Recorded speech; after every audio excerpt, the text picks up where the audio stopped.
I want to thank our reader and Karen Drucker and Karen Mitchell, as well as our music team, for all of the wonderful message and music that supports the message today. Today I want to talk about the power of forgiveness. Now, if we're still breathing, we probably have forgiveness work to do. And it can be a lot like peeling an onion. It has many, many layers, some of which might make you cry, and some you might find quite interesting. Forgiveness actually is not a moral duty. It's a spiritual exercise. It's a path to inner peace. It's a catalyst for healing. And it's a doorway to true freedom. We often hear that forgiveness is about letting go. But what does that really mean? How do we embody forgiveness in a way that truly transforms our lives and our relationships? And that's what I want to discuss today, because I truly believe we should all be so drunk on forgiveness that there's no room for judgment or separation in our beings. But first, here's your question for the week. What is the one choice that you can make today to remember that grievances are illusions of separation, to have the courage to forgive yourself and others, and to practice forgiveness daily to help heal the world? One more time. What is that one choice you can make today to remember grievances are illusions of separation, to have the courage to forgive yourself and others, and to practice forgiveness daily to help heal the world? Now, that affirmation might sound a bit lofty. Heal the world, really? Stay with me, because I plan to explain how we can start on a personal scale to do just that. A Course in Miracles beautifully states, forgiveness recognizes what you thought your brother did to you has not occurred. This quote invites us to see that grievances we hold on to are just illusions of separations. They are born out of misunderstandings and out of fear and from our ego. Forgiveness at its core is a recognition of oneness and of truth.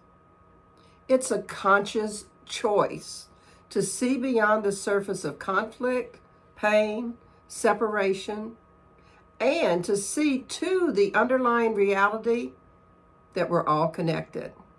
Now, we teach that. We probably all believe it at some level.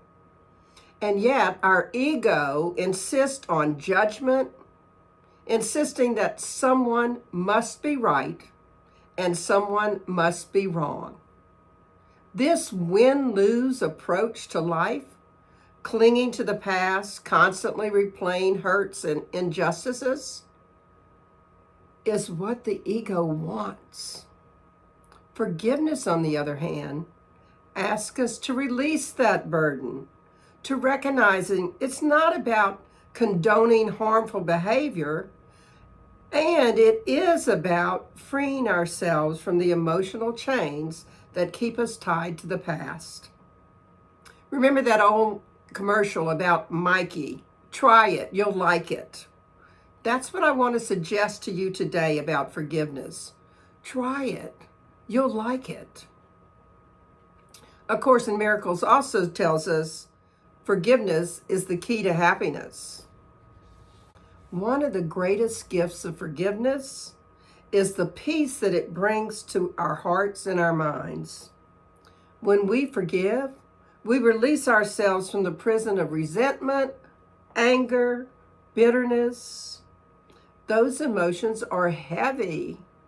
They cloud our judgment. They block the flow of love in our lives. Not to mention that they can also create health issues for us. I readily admit that when I'm angry and judging someone, my stomach gets tied up in knots, and it often leaves me feeling quite ill. Y'all know I admire Mark Anthony Lord, who's a fellow minister who has visited our center before, actually, and gave a wonderful talk several years back on forgiveness. One of his teachings is this: forgiveness is a conscious choice to release someone from the personal prison you've created for them in your mind. And in doing so, you release yourself from that prison as well. How true. We can't hold the key to a prison and not have to guard the door. There is indeed a dual nature to forgiveness. It's not just about releasing the other person, it's about liberating ourselves. And whether you believe it or not, we're the ones who suffer the most when we refuse to forgive. Now, I am not saying it's easy to forgive. It takes courage. Think about how easy it is to tell those stories about how we've been wronged, how someone did this to us, or how some political organization needs to get their act together. Letting go of those judgments and those stories can feel like we're surrendering our power, but that is not the truth. Forgiveness is one of the most empowering acts that we can undertake. It's an act of reclaiming our peace and our power. In A Course in Miracles, there's a powerful passage that has changed my life over the past few years. It's this: do you prefer that you be right or happy? This question challenges us to examine our priorities. Often we cling to the need to be right, to have our pain validated, to receive an apology that may never come, but we're certain is due to us. What if instead we just chose to be happy? What if we chose to lay down our arms, not in defeat, but in victory over the ego's need to be right? Now, when I notice something is stealing my peace or joy or happiness, I make a conscious decision about if I want to be right or happy. And no, I don't always choose to be happy. There are some times when I am definitely choosing to be right and I dig in.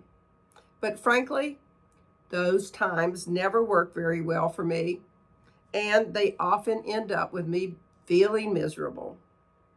I have to say, I'm getting better at choosing happiness and peace. Mark Anthony Lord also wrote, "Forgiveness doesn't make what happened right, it makes you free." This freedom is priceless. It's the freedom to move forward in your life without the heavy baggage of past hurts weighing you down. It's the freedom to open your heart to love and to joy and to the infinite possibilities that await you when you're willing to let go of the past. As I said earlier, forgiveness is not a one-time event. It's a practice. It is something we must constantly and consciously choose day by day, moment by moment. And this choice can be especially difficult when the wounds are quite deep or the pain is very great. But what I've discovered is with each act of forgiveness, we peel back the layers of our own suffering and we reveal a little more light within. Another profound statement in the Course of Miracles is this one: forgiveness is the reflection of love.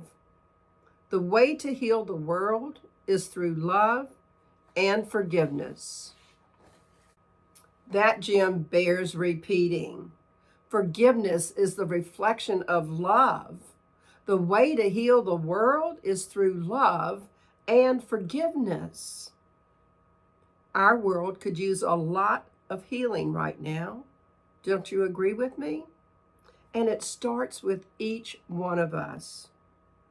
Forgiving is not just for our own personal healing. It's a collective act that has the power to heal the world. When we forgive, we contribute to the healing of the human family.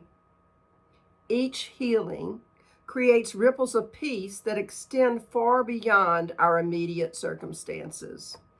It's a whole lot like dropping that rock in the middle of a river and watching all of those ripples ripple out. And it's like those airplane warnings before takeoff. If an emergency occurs, put on your own oxygen mask first. It's also true of forgiveness. To heal the people around us and the world, I encourage you to begin with self-forgiveness. Mark Anthony puts it this way: to forgive yourself is to set yourself free from the prison of self-judgment and self-condemnation. This is where true healing really begins, when we free ourselves from our self-judgment and our self-condemnation. When we forgive ourselves, we stop that cycle of self-punishment and we allow others to move forward with grace and compassion. Self-forgiveness is the foundation upon which we can build a life of authentic joy and love. So I'm curious, what might you need to forgive for yourself right now? Where have you been judging yourself for something? Pick anything. I don't care if it's a big thing or a little thing. Now, if you're willing, close your eyes and see yourself looking at you. Notice that there is a golden cord connecting your heart to that heart of that other you that needs forgiving. And I want you right now to just send love through that cord. And say this aloud if possible: let forgiveness set me free. Let forgiveness set me free. Let forgiveness set me free. Breathe in and just notice that golden cord expanding and enveloping both of you in a golden light. And feel that love expanding in a golden bubble. Notice the release of self-judgment and condemnation that's falling away. And then notice a lightness as that bubble dissolves and the self-judgment and condemnation dissolves with it. Now open your eyes and notice if you have a little bit more peace and feel more self-love. You can do this anytime you're feeling critical of yourself or judging yourself as not enough in any way. Forgiveness is not just an act of mercy or kindness. It's a powerful tool for transformation. It allows us to reclaim our peace, our joy, and our connection to others. And I guarantee it's a journey worth taking, even when it seems difficult, because the rewards are quite profound. Let me end with these words of wisdom about forgiveness. First, from A Course in Miracles: forgiveness offers everything I want. And now these words that we can take to heart from Mark Anthony Lord: forgiveness is the greatest gift you can give yourself. So as we go about our lives in these coming weeks, where the world is steeped in politics and political jockeying for position and territory, let us practice forgiveness in all of its form, towards ourselves, towards others, towards those organizations, towards anything in the world that you are currently judging as anything other than love. I invite you to get drunk on forgiveness because forgiveness is indeed the key to unlocking the door to a life filled with peace and love and boundless happiness, not only for ourselves, but for everyone.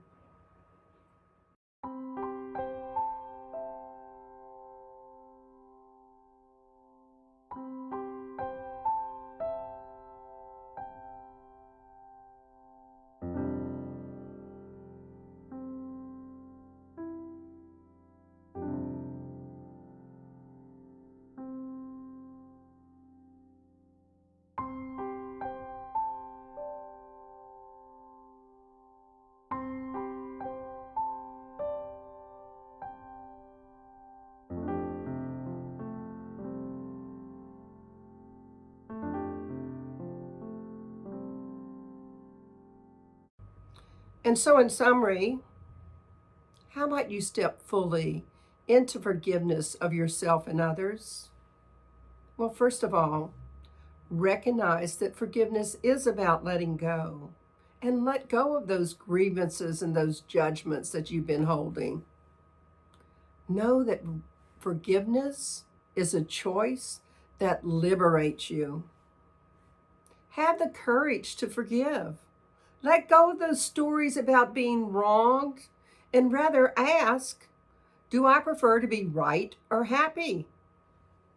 Open your heart to the love, joy, and infinite peace that's just right there for you. And practice daily forgiving yourself and others, because forgiveness can heal the world. Let us let forgiveness set us free. It's a gift that we give ourselves. So here's your affirmation for the week. How is it I so willingly, energetically, and effortlessly remember grievances are illusions of separation, have the courage to forgive myself and others, and practice forgiveness daily to help heal the world? And your challenge for the week? Make a conscious choice to become drunk on forgiveness, to choose peace and happiness over being right, and to stop judging not only others, but yourself. And if you notice yourself judging, forgive immediately. Let's pray. We take a deep, nourishing breath. We settle into that place within us that is filled with peace and love and joy, knowing that that is the place where the divine rests. And it's from that place that all of who we are comes out. I know that we are each one with the divine, and I know that each of us is absolutely capable of learning to let forgiveness set us free, of moving through this week and the months to come, remembering to let go of our stories of being wronged and to embrace a heart that is non-judgmental and filled with love and joy and infinite peace. And I am grateful for that. I am grateful that each of us can choose to have the courage to forgive ourselves and others. And it's from that gratitude that I release these words into the law of mind, spirit, and action, knowing the truth. The divine has already called it good, already said yes. So I can just say amen, and we can affirm it together. And so it is. And I want to take this opportunity to thank everyone who continues to donate. We are still researching places where we can have some in-service Sundays and enjoy the camaraderie of being in person together. And of course, we'll continue with our online services as well. Have a great week and enjoy our offertory song.